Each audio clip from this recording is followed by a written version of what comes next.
Dear students अस्सलाम वालेकुम। Lecture number 4 में आज हम डिस्कस करते हैं last concept of acid and basis.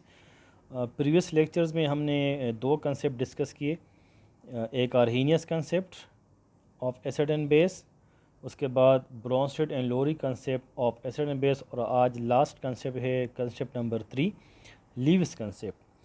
Students कुछ कंपाउंड ऐसे थे कि जिस तरह हमने आर्हीनियस में डिस्कस किया था, तो उनकी कुछ लिमिटेशंस थी, यानी एक्वस सोल्यूशन में वो उसके outside of the aqueous solution हम डिस्कस नहीं कर सकते थे एसिड बेस को। इस तरह वो कंपाउंड जिसमें H+ था वो एसिड, और जिसमें OH- था हम उसको बेस के, यानी वो कंपाउंड जिसमें OH- नहीं है और वो बेसिस हैं तो वो आर्हीनियस पे प्रूफ नहीं हो सकते थे। ठीक है, इस तरह वो कंपाउंड के जिसकी प्रॉपर्टी एसिडिक थी लेकिन उसके अंदर H+ आयन नहीं था, तो वो कंपाउंड जो हम आर्हीनियस कंसेप्ट पे प्रूफ नहीं कर सकते थे। तो फिर उसके बाद हमने सेकंड कंसेप्ट डिस्कस किया, उसकी भी कुछ लिमिटेशन थी। यानी एक लिमिटेशन सबसे बड़ी तो ये थी, वो प्रोटॉन बेस पे था।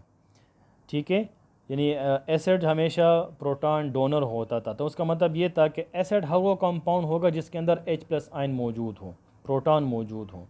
अब ऐसे कंपाउंड के जिनके अंदर प्रोटॉन नहीं है लेकिन उसकी प्रॉपर्टी एसिडिक है, तो फिर हम वो उसको ना तो आर्हीनियस पे हम प्रूफ कर सकते हैं, ना उसको हम ब्रोंस्टेड एंड लोरी कंसेप्ट पर प्रूफ कर सकते हैं।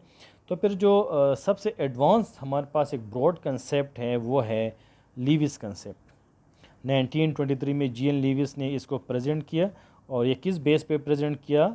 इलेक्ट्रॉन्स बेस पे प्रेजेंट, क्योंकि कोई भी एसिड बेस का रिएक्शन हो, उस पर प्रोटॉन हो ना हो, उसमें OH- आयन हो या ना हो, लेकिन एक केमिकल रिएक्शन में इलेक्ट्रॉन ज़रूर मौजूद होते हैं और एक केमिकल रिएक्शन में इलेक्ट्रॉन ज़रूर इन्वॉल्व होते हैं।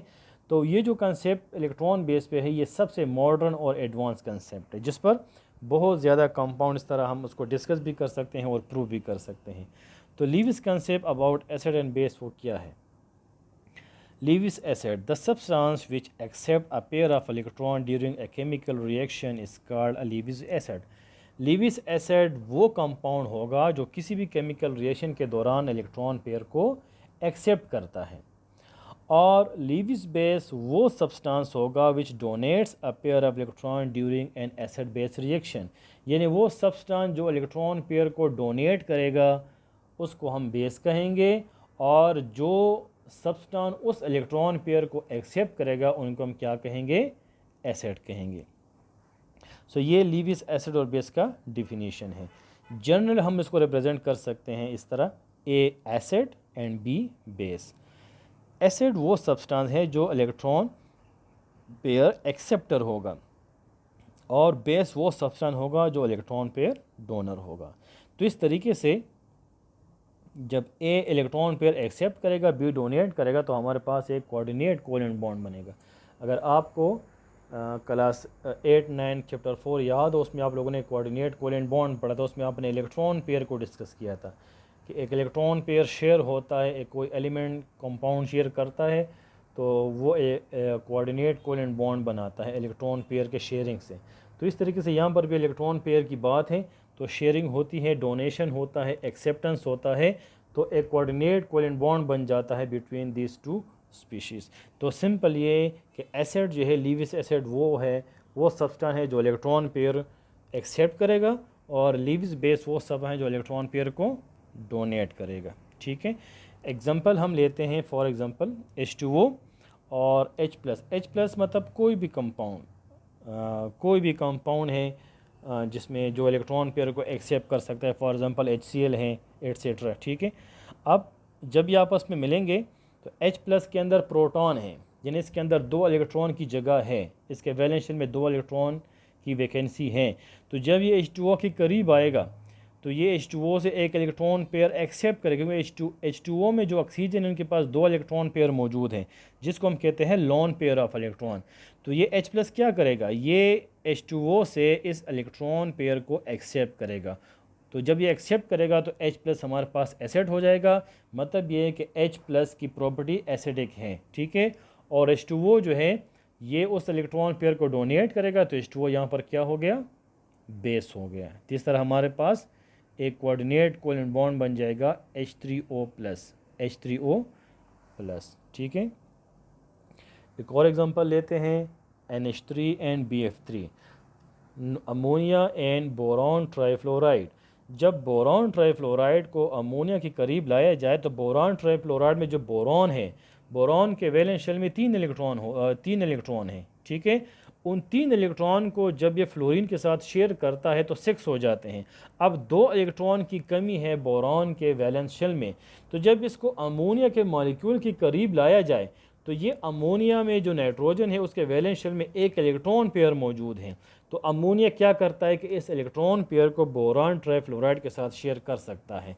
तो अमोनिया ने इलेक्ट्रॉन पेयर दिया है इस टाइम पे, तो ये डोनर हो गया, तो लीविस बेस हो गया।